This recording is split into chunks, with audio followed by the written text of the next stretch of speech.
Falando nisso. Olá, seja muito bem-vindo a mais um episódio do podcast Falando Nisso. Eu sou a Humberta Carvalho e essa é uma produção em áudio e vídeo do Sesc Goiás e um oferecimento do Sistema Fecomércio. Toda quarta-feira eu te encontro aqui no nosso estúdio em um novo episódio, recebendo diferentes convidados para aquele bate-papo leve, descontraído, sobre temas que vão te ajudar a ter uma vida mais saudável, mais equilibrada e, claro, com mais bem-estar também. Aproveito para te convidar a seguir o nosso podcast e avaliar. Nós estamos no Spotify, Amazon Music, Google Podcasts e demais plataformas de streaming. Se você preferir, nós também estamos no YouTube, no canal do Sesc Goiás. Se inscreve, ativa as notificações e deixa também a sua opinião para a gente aí nos comentários, tá certo? Eu espero muito que o episódio de hoje faça sentido e companhia para você. Para você que nos acompanha aí da academia, do trânsito, em casa, de onde você estiver. E claro, se fizer sentido, compartilha com outras pessoas, porque pode ser que faça sentido para elas também, pode ser que as ajude em suas relações, tá certo? No episódio de hoje, fuja de relacionamentos tóxicos, práticas para construir relações saudáveis. Eu tenho certeza que você já ouviu esse termo nos últimos anos, relacionamento tóxico. Falar sobre esse assunto tem se tornado normal. E que bom, viu? Porque a ideia é essa mesmo. É falar, é explicar, é compreender a fundo as raízes desse problema para poder evitar. Mas, infelizmente, acabar com as relações tóxicas ainda nos parece algo muito distante. Daí a importância de aprendermos mais sobre esse assunto e mais ainda, viu? Aprender a cultivar relacionamentos saudáveis. No episódio de hoje, a nossa convidada vai conversar com a gente sobre os impactos emocionais das relações tóxicas e abusivas e nos orientar quanto às boas práticas para a gente construir uma relação leve, gostosa e construtiva. Por isso eu quero dar as boas-vindas aqui para a psicóloga Luísa Coleman, psicóloga especialista em relacionamento saudável.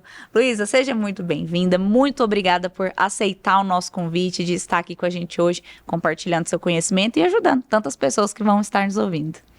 Olá, Humberta, obrigada, viu, pelo convite, fico muito feliz, espero poder contribuir bastante com esse tema, que eu acho que é um tema muito rico, né, muito atual e presente na vida das pessoas. Coisa boa, vamos lá, com certeza vai ajudar muita gente, eu espero que quem está nos ouvindo que saia desse episódio melhor do que entrou, né? E eu queria te conhecer um pouquinho, entender quem é a Luísa Coleman, por que você trabalha nessa área, por que você decidiu, qual que é a sua história? A minha história com o amor é bastante peculiar, na verdade, né? O amor sempre foi um tema muito difícil na minha vida, isso desde a adolescência.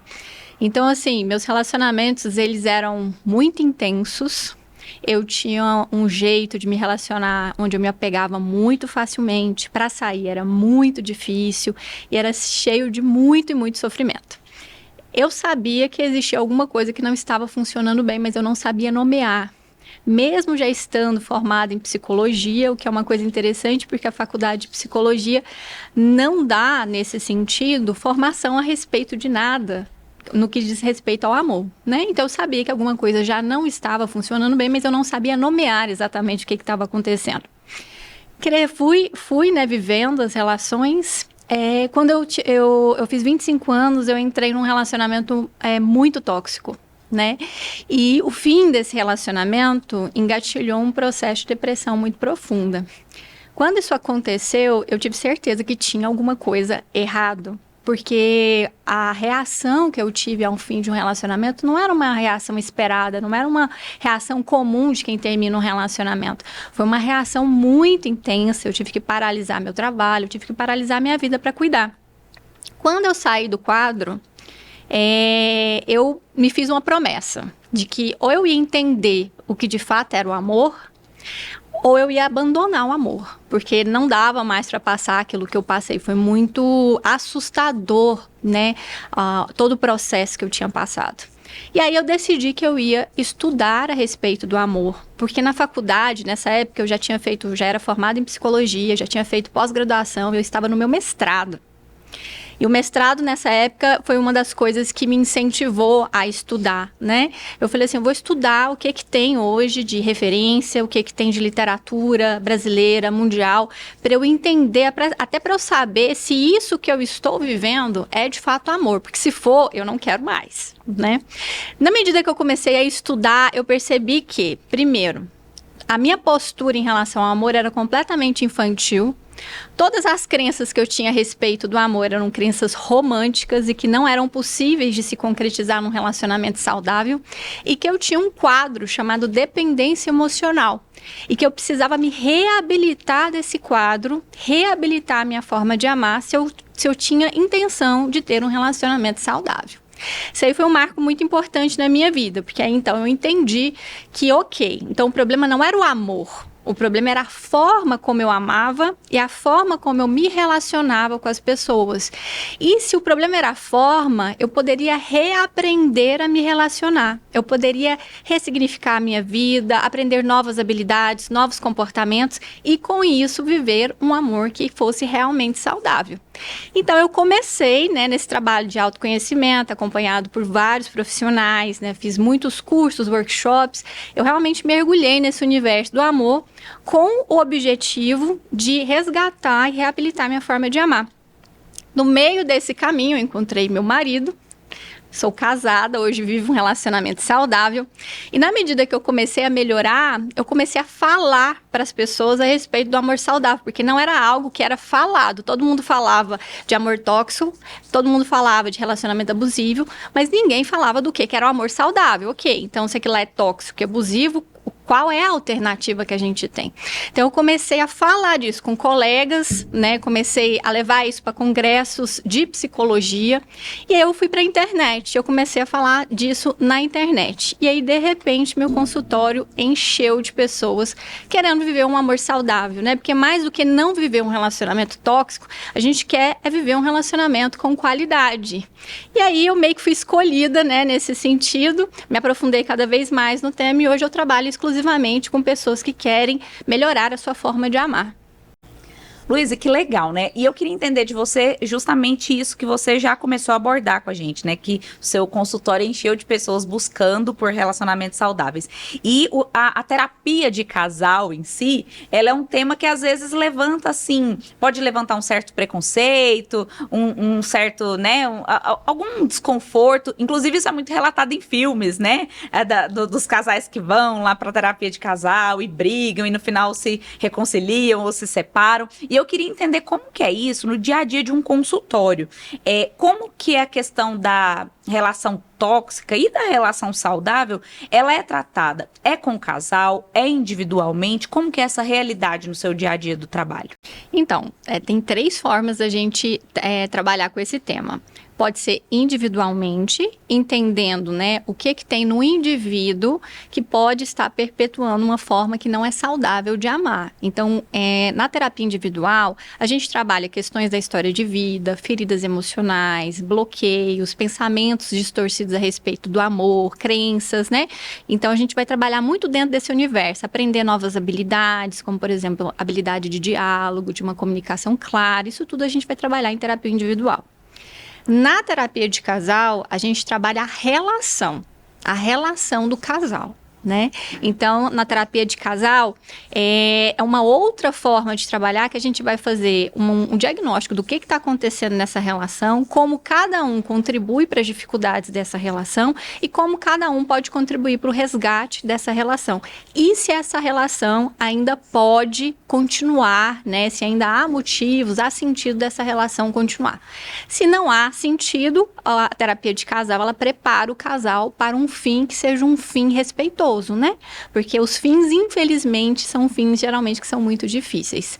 Quando a pessoa ela tem um problema no relacionamento, né? Aí o terapeuta ele vai poder avaliar se a questão dela é individual, se ela tem indicação para individual ou casal, no caso da demanda, né? Ou se eles precisam dos dois. Alguns relacionamentos, né, vão precisar tanto da terapia individual quanto da terapia de casal. Depende do caso, né? Depende do caso, da abertura, né, das pessoas. Então, tem todo um contexto que é avaliado. Mas quando a pessoa está muito... A pessoa não. O relacionamento está muito em crise, geralmente é indicado fazer os dois juntos, né? Porque na de casal você trabalha a relação e na individual você trabalha questões suas, da sua história de vida que podem estar interferindo na relação.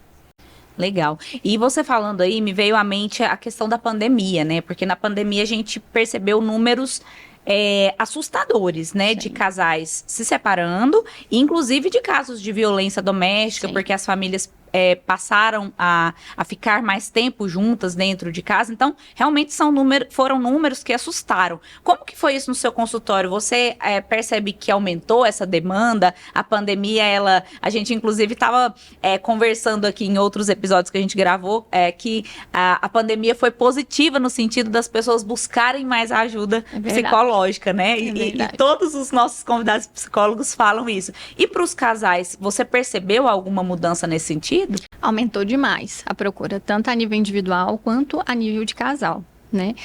Na verdade, a pandemia, ela trouxe para a realidade do casal uma série de fatores estressantes que muitos casais nunca haviam passado muitas vezes, né?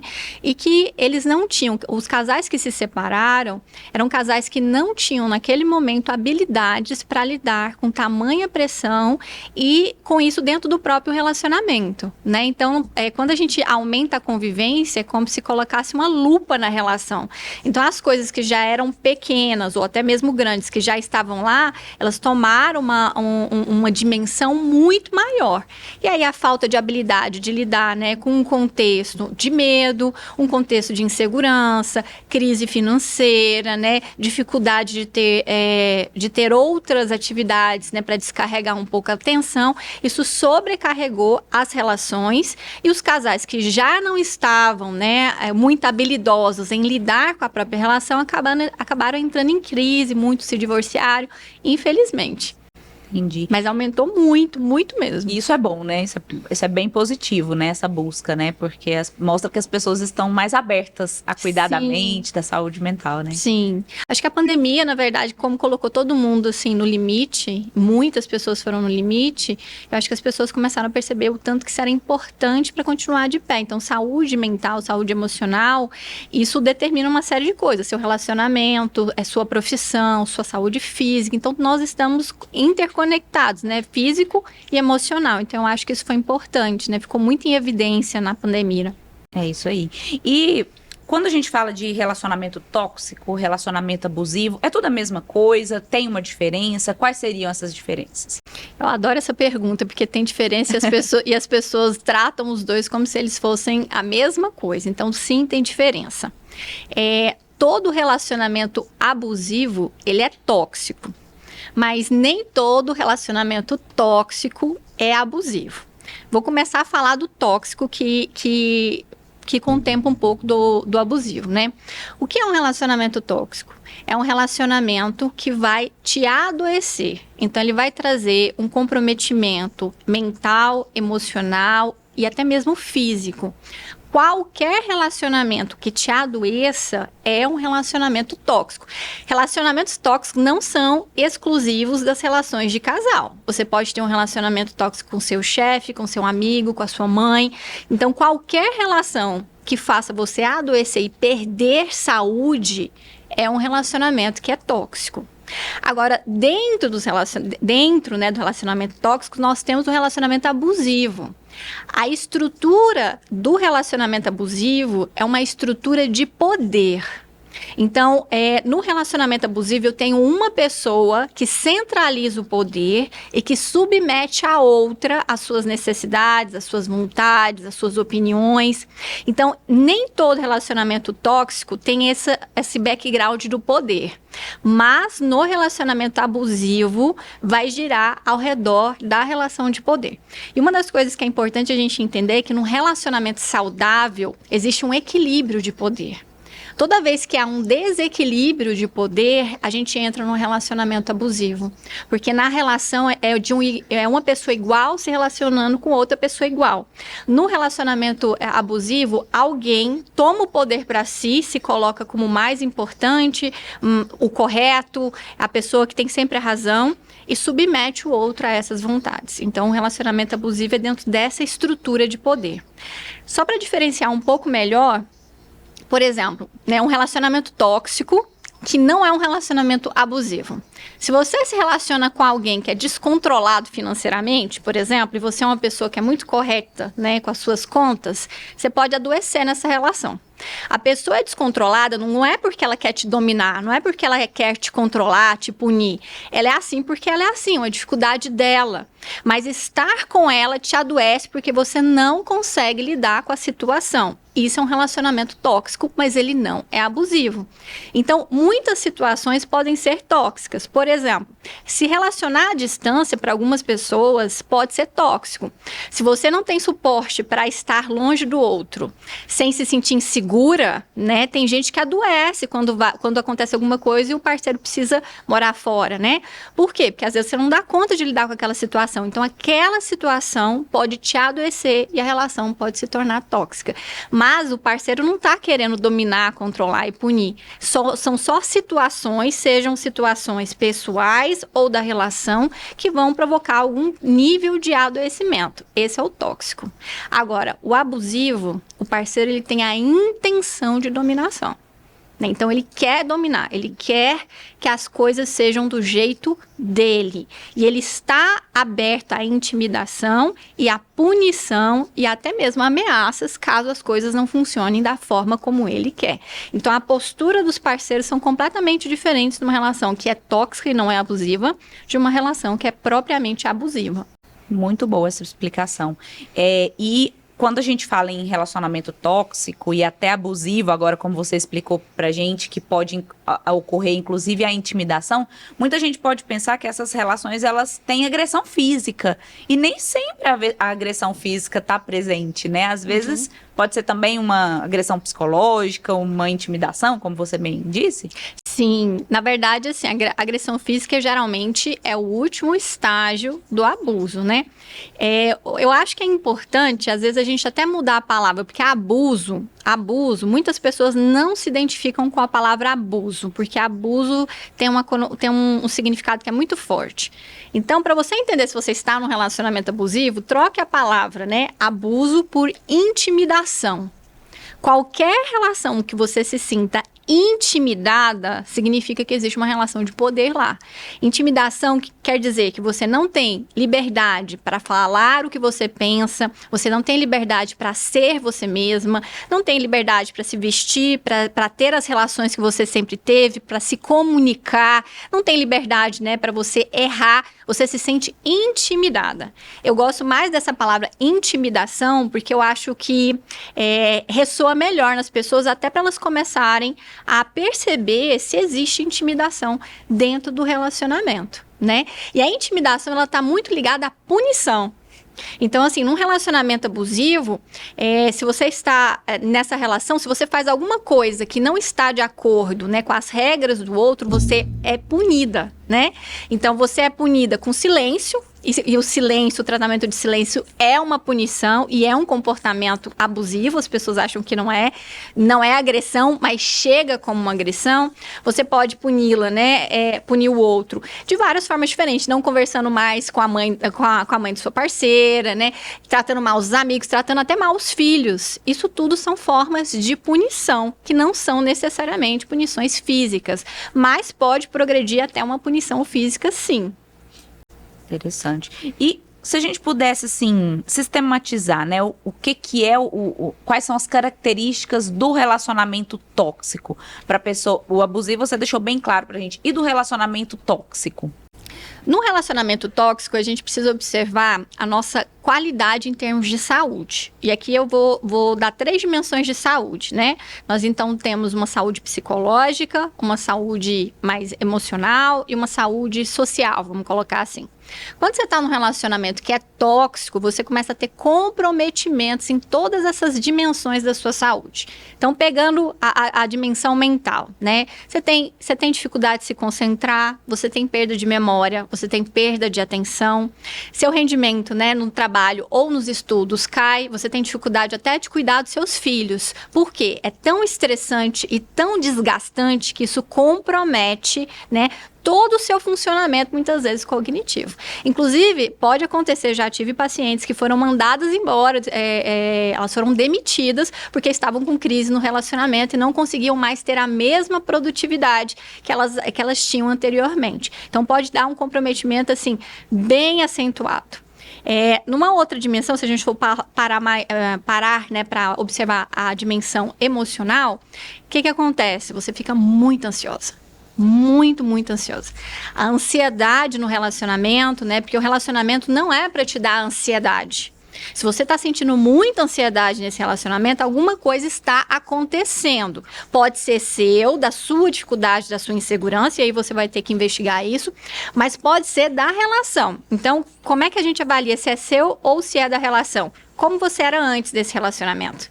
Você já era ansiosa, nas outras relações você continuava ansiosa, ou se sim, é seu. Agora, se você não era assim, de repente você está ansiosa, você está angustiada, você está tensa, tem alguma coisa nessa relação que não está te fazendo muito bem, né?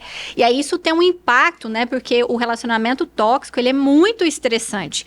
Isso tem um impacto, né? No emocional, você tem mais suscetibilidade a ter uma crise de depressão, a desenvolver transtornos de ansiedade, e pode ser tão forte que algumas pessoas, né, que já têm uma tendência, elas podem até ter um surto psicótico. Então, a saúde mental e emocional da pessoa, ela vai simplesmente definhando quanto mais tempo, né, a pessoa fica nessa relação. E é claro que isso tudo tem um impacto tanto nas relações, então a pessoa ela vai ficando mais isolada, ela tem menos energia para estar com as outras pessoas, né? Quando é um relacionamento tóxico abusivo, a pessoa ela fica com vergonha de falar do relacionamento, né? Então, ela vai ficando cada vez mais na dela. Então, muitas vezes, né? Ela se ressente com as outras pessoas que tentam defendê-la. Então, isso tem um impacto também muito grande nas relações como um todo. E no corpo, as pessoas muitas vezes não observam, mas no corpo existe uma queda de imunidade muito grande. Então, você começa a adoecer o tempo todo. Você pode ter problemas de insônia, enxaqueca, gastrite, todas as doenças ligadas ao estresse, né, podem começar a aparecer por conta do relacionamento tóxico e da tensão, porque você fica em alerta o tempo todo, você não consegue descansar, não consegue relaxar, e seu corpo ele vai tendo que aguentar, e chega um momento que ele não consegue mais aguentar. Então, tem pessoas que desenvolvem quadros crônicos, como já tive pacientes que desenvolveram fibromialgia, né, e várias outras comorbidades. Já tive até paciente que teve problema cardíaco, né, por conta disso tudo. Então, a dimensão que um relacionamento tóxico pode, de fato, né, alcançar na sua vida é uma dimensão muito destrutiva. Não somente a nível mental, né, e emocional, mas também a nível físico. E você trazendo todas essas explicações, me vem à mente que talvez seja até mais difícil identificar um relacionamento tóxico que um relacionamento abusivo, talvez, porque num relacionamento tóxico tem algo te fazendo mal, mas no olhar das outras pessoas, aquela pessoa que pode estar causando algo de ruim, aquela é uma boa pessoa, todo mundo tem defeitos, todo mundo tem erros, mas às vezes, como você trouxe o exemplo da questão financeira, né? Aquela característica de ser desorganizada financeiramente me adoece. Talvez para as outras pessoas seja tranquilo, mas para mim me adoece. Então, talvez seja até mais difícil de identificar um relacionamento tóxico, né? Sim, e o relacionamento tóxico, ele pode ser sutil, né? Ele pode ser em pequenas questões. E é isso que você falou mesmo, né? O abusivo, as outras pessoas externas, elas enxergam mais. Se bem que existem abusadores que são muito disfarçados, né? Que são um anjo lá fora e péssimos dentro. Mas eu acho que o difícil do relacionamento tóxico é porque muitas vezes é sutil, né? Mas o relacionamento abusivo também. Tô pensando aqui nessa pergunta, eu acho que os dois são difíceis de identificar, sabe? Os dois são difíceis. A gente sabe que tem alguma coisa de errado, a gente sabe que não tá bem, alguma coisa tá ruim, mas muitas vezes a gente não sabe nomear, né? Mesmo dentro do relacionamento abusivo, é muito difícil a gente nomear o abuso, porque é um contexto de muita manipulação, e aí a gente duvida das nossas percepções, então eu acho que os dois são difíceis, né? São casos e casos. São né? casos e casos, exatamente. Só aquele que é muito escancarado, que é quando existe uma agressão física, ou existe, por exemplo, um xingamento muito forte, né? Aí é mais fácil, quando é muito escancarado, mas tanto o abuso quanto o relacionamento tóxico tem questões que são muito sutis. E falando nisso, você quer um motivo para curtir as férias no Hotel Sesc Caldas Novas? Então eu vou te dar 3. Primeiro, tudo que você precisa tá lá dentro, viu? Café da manhã, almoço e jantar já são inclusos na diária. O hotel conta com programação recreativa e cultural, além de pista de Cooper para atividade ao ar livre. Segundo, o Sesc Caldas Novas conta com complexo de piscinas termais exclusivo para hóspedes. E terceiro, você aproveita o seu descanso em contato com a natureza. Isso porque o Hotel Sesc Caldas Novas é o maior em área verde entre todos os hotéis da cidade. Por lá, os hóspedes podem realizar caminhadas na beira do lago e participar de atividades de trilha e ciclismo. Maravilhoso, né não? Sempre que eu posso, eu vou para lá, viajo para lá com a minha família, a gente adora e eu tenho certeza que você também vai adorar. Quer garantir sua reserva? Então acesse o nosso site sescgo.com.br. Luísa, voltando aqui para o nosso bate-papo, né? O que você acredita que está por trás dessas relações tóxicas, abusivas também, tanto por parte do algoz nas relações abusivas, quanto da vítima também, ou das pessoas que estão envolvidas em relações tóxicas?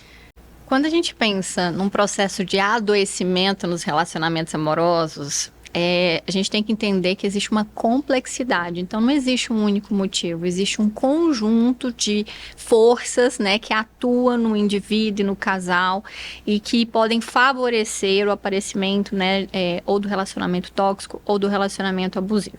Vou citar alguns desses elementos que contribuem, né, que têm contribuído para um adoecimento em massa, porque hoje é raro achar pessoas com relacionamento saudável. É muito mais comum a gente encontrar pessoas com relacionamento ou tóxico ou abusivo, infelizmente, tá? Então, pensando num contexto macro, né? Nós estamos ainda inseridos numa cultura onde existe ainda uma relação de poder do masculino com o feminino. Isso é um fato, né? Então, as pessoas têm falado muito do patriarcado.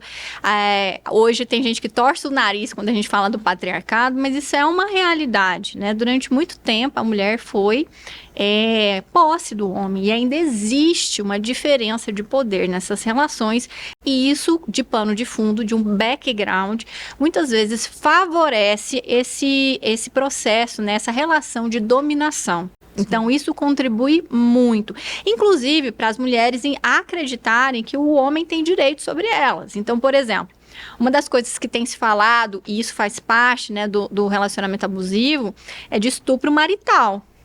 Durante muito tempo, o patriarcado ele fala que o nosso corpo é do marido, né? Então, muitas mulheres até hoje não consideram isso como abuso. Elas consideram isso como direito do marido, por exemplo, né?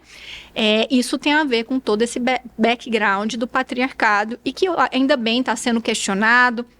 A gente precisa rever essas relações de poder, porque enquanto o amor não puder ser de relações de igualdade, nós não vamos conseguir ter relacionamentos saudáveis. Porque amor saudável é uma relação de igualdade e não uma relação de poder. Então, nós temos aí o patriarcado, que é muito forte. Uma outra coisa também que favorece, né, o adoecimento nos relacionamentos é a ideia completamente romântica e distorcida de como funciona o amor. Então as pessoas... Conto de fadas. Exatamente, o conto de fadas que vai sendo reproduzido não só no Contos de Fadas, né? Todos os filmes, todas as músicas, toda manifestação cultural do Ocidente fala de um amor romântico, que é um amor que não se aplica na realidade do casal. É um amor completamente idealizado. Então, eu gosto de falar nas minhas palestras que as pessoas tratam o amor como se ele fosse um superpoder, ou como se ele fosse um super-herói, né? Então, o amor, ele ultrapassa todas as barreiras. A pandemia tá aí para mostrar que não foi isso, né? Então, o amor ultrapassa todas as barreiras. O amor, ele sobrevive a qualquer distância. Não é assim que funciona, né? O amor consegue tudo, inclusive curar problemas difíceis. Então, existe uma ideia de que o amor consegue resgatar falhas de caráter. O amor consegue resgatar problemas psiquiátricos. Então, parece que não existe dentro dessa cultura romântica nada que o amor não consiga. E isso não é real.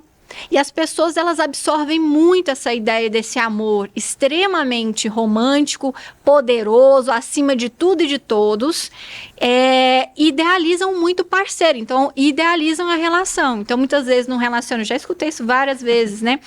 Num relacionamento abusivo, como existe amor, né? Existe sempre a esperança de que o outro vai mudar, de que o outro vai se despertar, de que o outro vai melhorar, né? E muitas vezes, na realidade, isso não condiz. Uma outra coisa que o amor romântico traz e que também favorece o aparecimento dos relacionamentos abusivos, principalmente, é a ideia de que amar é sofrer e de que amor é sacrifício.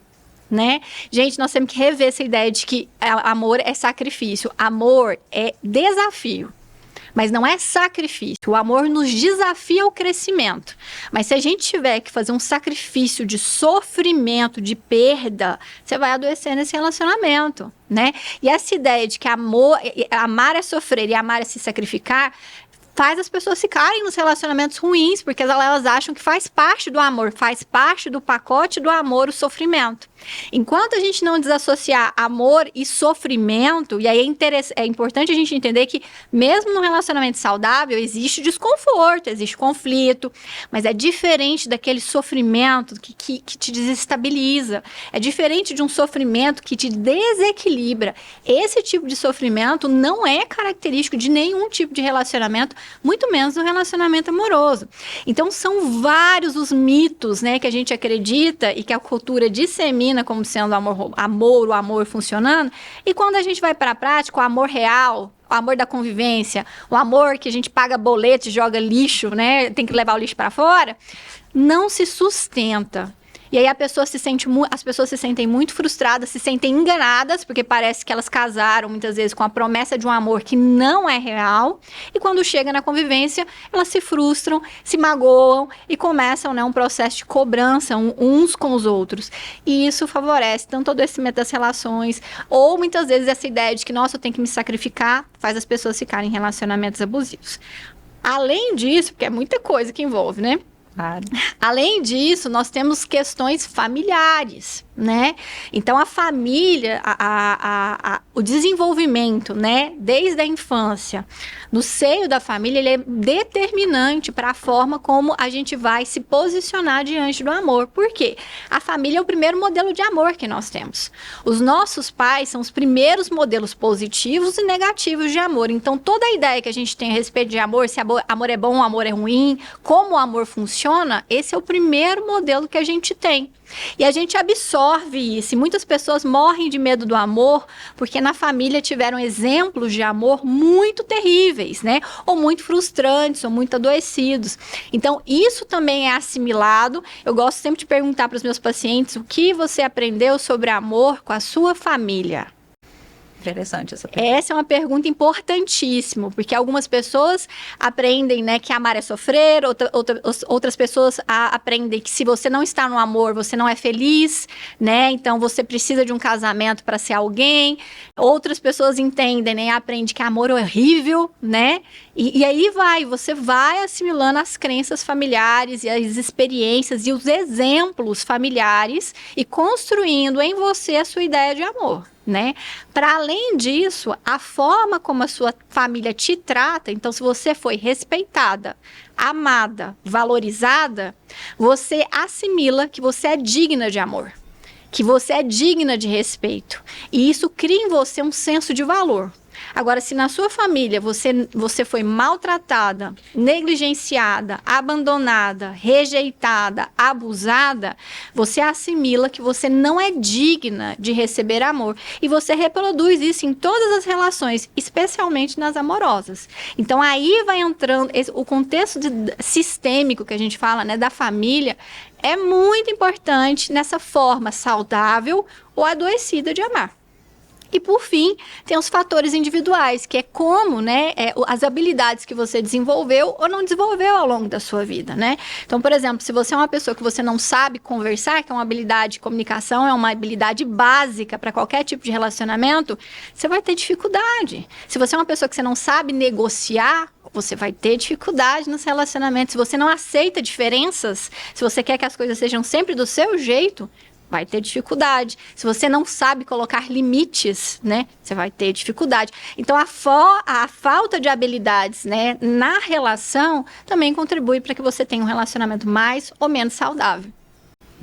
Uau, hein? Quanto aprendizado. Tá curtindo o nosso episódio de hoje? Lembrou de alguém que você conhece, que precisa aprender mais sobre esse tema? Manda esse episódio para ela, compartilha, eu tenho certeza de que você vai enriquecer muito a vida dessa pessoa. Aproveita para seguir o nosso podcast, avaliar, sua avaliação ela é muito importante para nós. E se você está acompanhando a gente aí pelo YouTube, segue o nosso canal, se inscreve, ativa as notificações e deixa a sua opinião aí nos comentários. O que você entende por relacionamento tóxico? Você tem alguma experiência para compartilhar com a gente? Deixa aí nos comentários, tá bom? E Luísa, é possível a gente identificar uma relação tóxica logo no início? A abusiva também, né? Mas talvez a abusiva, quando ela é mais, como você disse, né? Mais escancarada, talvez até seja um pouquinho mais fácil. Mas tem como identificar essas características logo no início de um relacionamento? Ou não? A pessoa, ela se faz mesmo ali de legal, como é início da relação, é tudo muito novo, tem aquele jogo da conquista, a pessoa esconde essas coisas que não são legais e só mostram lá na frente quando tá todo mundo já muito envolvido. Ai, às vezes às vezes não é, né? Depende muito do contexto, sabe, Humberta? Mas uma das coisas que eu converso bastante com as minhas pacientes, e é algo que as pessoas não prestam atenção, é no corpo. O corpo fala. Então, quando acontece alguma coisa e às vezes você não sabe nomear o que é, você sente o mal-estar. Só que muitas vezes a gente não sabe nomear, a gente está muito apaixonada, a gente encontra uma justificativa para diminuir esse mal-estar. E aí a gente vai cada vez silenciando a sensação ruim que vem. Existe um desconforto, existe um incômodo, mas muitas vezes é difícil olhar para esse desconforto e para esse incômodo, porque você vai precisar olhar para os conflitos, olhar para a pessoa, quem é aquela pessoa que está do seu lado, que é difícil você olhar, né? Olhar para a perspectiva do relacionamento. Então as pessoas muitas vezes, como uma forma de defesa, elas deixam de lado toda essa sensação, né? Uma sensação física e uma sensação emocional de desconforto, de tristeza, de chateação, para tentar investir e lutar pelo relacionamento, né? Mas assim, nós não somos educados para escutar o nosso corpo, né? Nós vivemos numa cultura onde existe uma supremacia da razão sobre a emoção e o corpo. Então, como somos muito desconectados, a gente deixa passar esses sinais. Mas se tem alguma coisa que você está sentindo que está ruim, isso merece a sua atenção. Principalmente se você fica, por exemplo, tensa quando a pessoa entra. Se você prende a respiração quando a pessoa entra, se você já fica com medo, né? Você fica cheio de dedos para conversar com a pessoa, isso já é um sinal de que tem alguma coisa que não tá legal. Se você fica... É isso. Olhando para o corpo, eu acho que é a melhor forma de você avaliar. Mas não é fácil, né? Então, qualquer pessoa pode entrar num relacionamento tanto tóxico quanto abusivo, né? E o problema é que ela só começa a prestar atenção quando o corpo já está doente, quando ela já não está dormindo, ela não consegue trabalhar, ela perde o apetite. Aí, quando o corpo começa a adoecer verdadeiramente, é quando as pessoas geralmente elas admitem para si mesmas que estão num relacionamento que não está legal. E eu sei que essa resposta, ela pode, muito provavelmente não é uma resposta simples, mas eu queria muito te fazer para você orientar quem está nos ouvindo. Como sair de uma relação tóxica? Existem formas que a pessoa, assim, pode fazer de início, logo de cara? Porque eu sei que, por exemplo, se eu tô num relacionamento tóxico, eu tenho a consciência de que eu deveria procurar uma terapia, procurar ajuda, conversar com os familiares, mas tem gente que não tem nenhuma noção. Então, tá identificando tudo que você tá falando, mas pensa, poxa, eu tô sentindo tudo isso que ela tá falando, mas eu não sei nem por onde começar para sair disso, né? Ou da relação em si, ou para melhorar o meu comportamento diante disso tudo. Não existe receitas de bolo, né? As pessoas seriam mais fáceis. Infelizmente, né? Não existe receita de bolo pra gente sair de um relacionamento tóxico. Mas tanto a saída do relacionamento tóxico quanto do relacionamento abusivo envolve fortalecimento emocional e investimento na autonomia, né? Na autonomia emocional, muitas vezes autonomia financeira, que também às vezes é necessário. Então, antes da pessoa sair, até para que ela tenha força para sustentar a saída dela, porque não é fácil sair de um relacionamento nem o tóxico, nem o abusivo. Primeiro, porque você está muito envolvida, você construiu planos, você tinha sonhos para aquela relação, né? E para você sair, você tem que abrir mão de todos os sonhos que você planejou para aquela relação. Então, isso dói, é uma espécie de morte.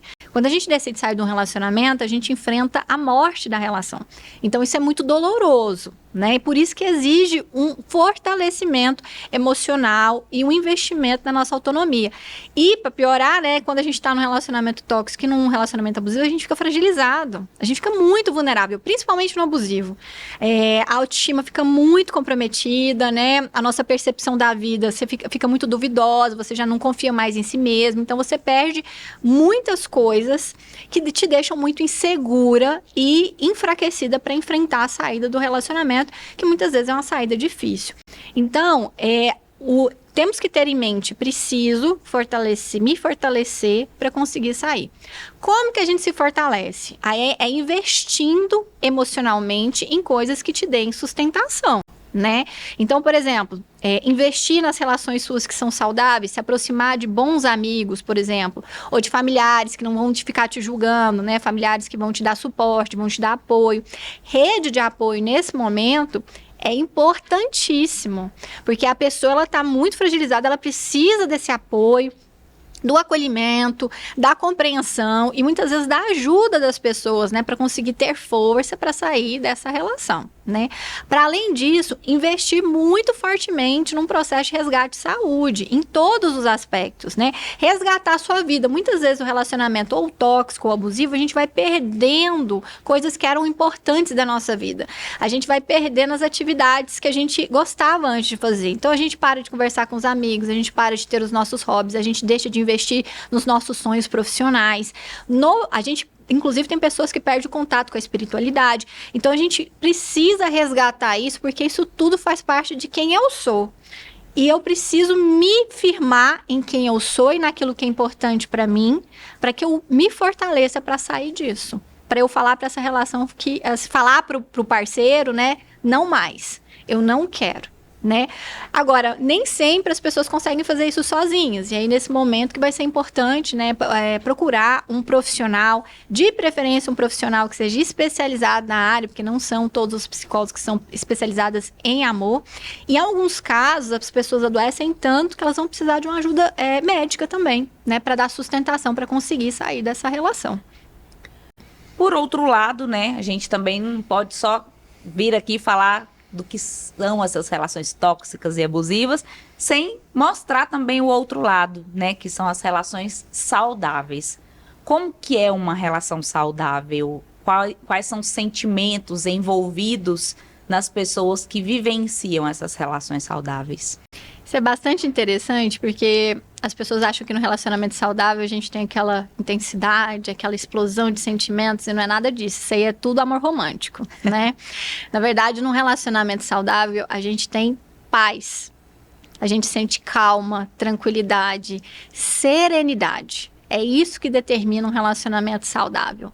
Nós não temos aqueles picos de adrenalina, aquela coisa que te deixa no nirvana nem no inferno, sabe? Aquela coisa de bem montanha-russa. Isso aí não faz parte do amor saudável. Isso faz parte ou da paixão ou do amor tóxico, muitas vezes, né?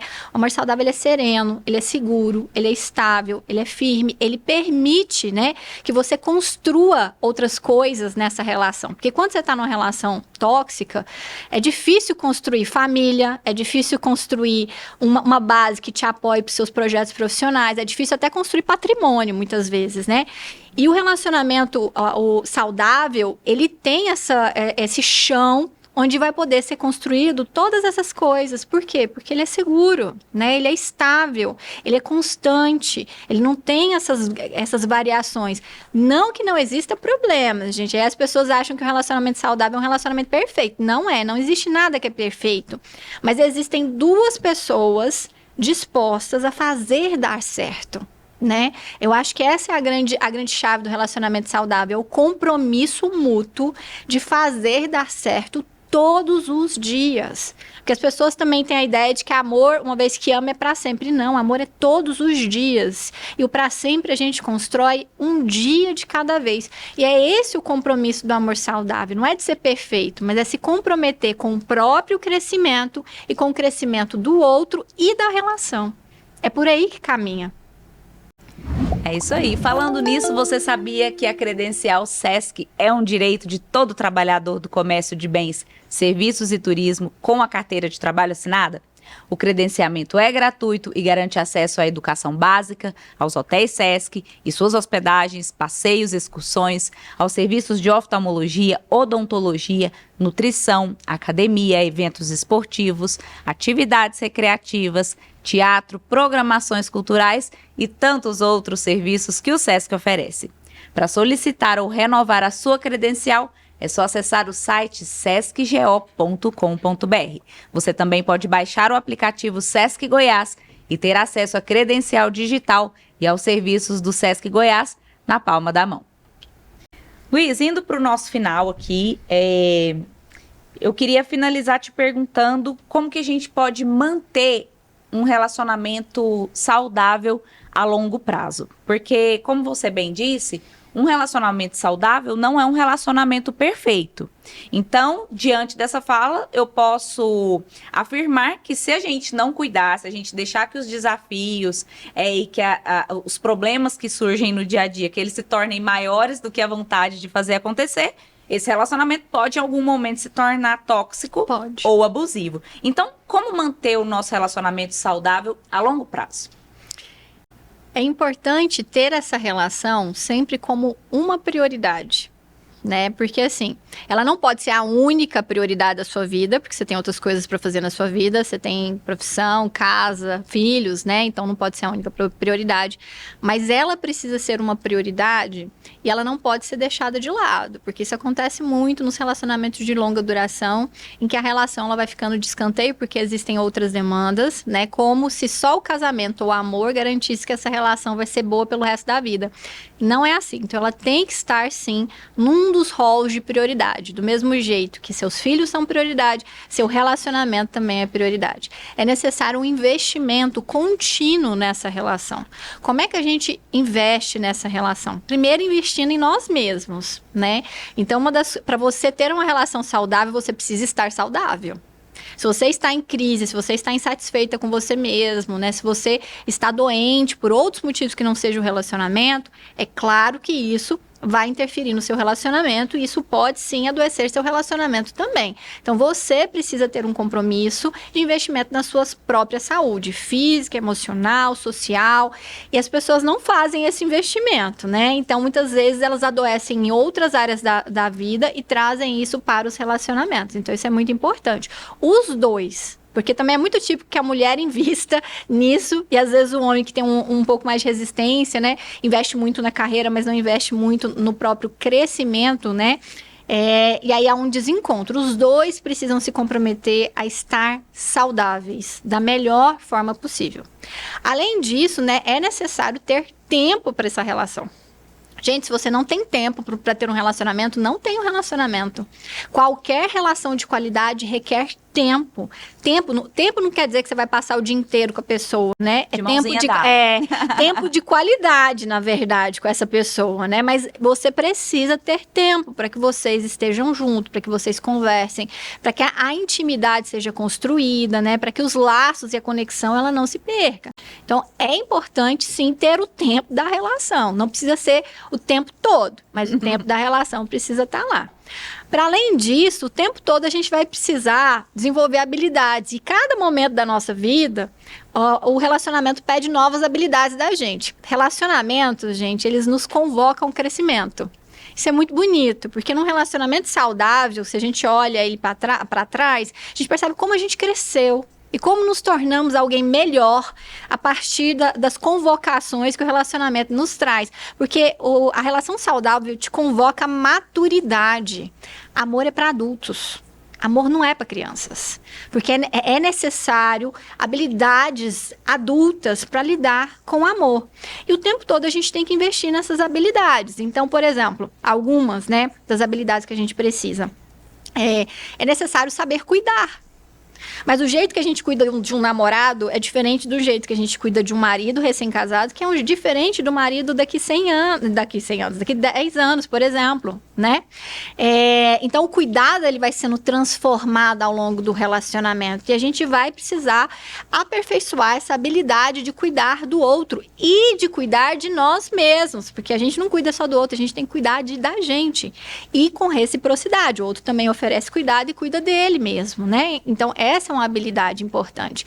Outra habilidade que precisa ser aperfeiçoada diante de várias situações diferentes. Respeito às diferenças. É uma das coisas mais difíceis de se sustentar, porque o relacionamento é um encontro de diferentes, são duas famílias que se encontram, né? Duas formas de ver o mundo que se encontram. E ao longo da vida, as percepções podem mudar também. E aí, o tempo todo, a gente tem que ajustar essas duas realidades com respeito. Porque, muitas vezes, nas discordâncias, a gente perde o respeito. E se a gente perde o respeito, a gente perde o amor de várias formas diferentes, né? Então, essas são algumas habilidades. Mas aí tem várias habilidades. E a habilidade é sempre para o outro e para mim. Então, é cuidado, autocuidado, respeito e autorrespeito, conhecimento e autoconhecimento. Então, sempre vai para o outro e para mim. E isso a gente vai alimentando. Por isso que precisa ter tempo, porque a gente precisa investir nesse processo, né? Se existe um problema na relação, o casal precisa investir em conseguir estratégias para resolver esse problema. Se eles não conseguem sozinhos, eles precisam de ajuda. E tá tudo bem precisar de ajuda, né? Mas é esse investimento contínuo. Que bacana. Eu tenho certeza de que quem tá ouvindo a gente tá saindo desse episódio muito melhor do que entrou e vai ter um novo olhar, né? Já está aí com um novo olhar sobre a sua relação, sobre se tá legal, se não tá legal, se tá legal, mas precisa melhorar. Então, que bacana, muito obrigada mesmo. Eu quero muito te agradecer. E antes da gente ir para o nosso finalmente aqui, quero te propor um desafio. Gostaria que você compartilhasse com a gente uma frase ou uma expressão que você gosta, usa no seu dia a dia e contar pra gente por que você gosta. Eu uso... São duas expressões que eu uso bastante, né? Primeiro, não desista do amor. Porque o amor, gente, é uma experiência maravilhosa, é uma experiência bela, quando ele é saudável, né? Então, não desista do amor. Desista da forma adoecida de amar. Desista dos relacionamentos adoecidos, abusivos, mas não desista do amor. Encontre formas melhores de amar, né, e de viver o amor. Então, isso eu falo bastante nas minhas redes, para os meus pacientes, então eu gosto bastante, né? E outra coisa, né, a gente não pode desistir da gente. Tem uma frase da Clarice Lispector que fala assim, que o que é verdadeiramente, acho que é absurdo, é desistir de si mesmo, né? Então, a gente não pode desistir de nós mesmos. Quando a gente está num relacionamento tóxico, muitas vezes a gente se abandona nessa relação. E quanto mais a gente se abandona, mais a gente afunda. Então, não desista de si mesmo, não desista da sua saúde, não desista do amor, porque existem caminhos. Se você ainda não encontrou o seu... É porque ainda você talvez não tenha o conhecimento, não tenha a orientação, ainda não tenha conseguido encontrar as ferramentas. Mas é possível. Que bacana. Luísa, muito, muito obrigada pela sua participação aqui hoje, por dispor do seu tempo, do seu conhecimento. Eu aprendi muito e tenho certeza que qualquer pessoa que ouvir esse episódio de hoje também vai sair transformada. Então, muito obrigada. Se alguém quiser te conhecer o seu trabalho, tirar alguma dúvida, entrar em contato, onde que te encontra? Eu estou lá no Instagram, no perfil @luisacomanpsi. E eu tenho um canal no YouTube também que chama Tranquilo Amor, né? E eu fico muito feliz de participar. Quem tiver alguma dúvida, fique à vontade. Vai ser um prazer contribuir nessa caminhada do amor saudável. Muito obrigada, viu? Que bom, foi ótimo. E aí, curtiu o nosso episódio de hoje? Eu tenho certeza de que você tá saindo do nosso bate-papo com muito mais conhecimento do que você chegou aqui. E aproveita, claro, para compartilhar com aquelas pessoas que você gosta, com aquelas pessoas que também querem construir relações saudáveis e viver um relacionamento com muita paz. Aproveita para seguir o nosso podcast, se inscrever no nosso canal e deixar sua opinião pra gente aí nos comentários, tá bom? Eu finalizo o nosso episódio de hoje com uma frase de um autor desconhecido. Se você conhecer, saber quem é, conta pra gente aí nos comentários do YouTube, tá bom? Ele diz o seguinte: o primeiro passo para um sentimento bom o bastante para um relacionamento duradouro é o respeito. A gente se vê na próxima quarta-feira, às 10 horas da manhã. Até lá! Falando nisso.